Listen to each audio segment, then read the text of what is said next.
ভাগ্নে, তুই বলে অঙ্কে বলে অনেক পাকা, বলতো 5 আর 3 কত হয়? 5 আর 3 মামা। হ্যাঁ 1 2 3 4 5 6 7 8 মামা 8 হয়। তাই তো 8ই তো হয়। আচ্ছা আরেকবার বলতো, থেকে হাত ভিতরে ঢোকা, পকেটের ভিতরে ঢোকা, দেখছি। এবার বলতো 5 আর 5 কত হয়?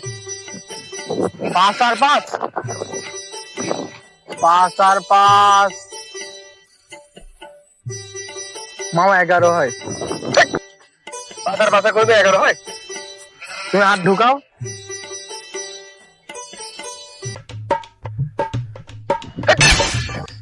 বেয়াদব কোনাকার। মামার সাথে কি এরকম ব্যবহার করতে তা জানিস না? হ্যাঁ, ফাউল একটা সাওয়াল। অঙ্ক পারে না, অঙ্ক শিখাতে আইছে।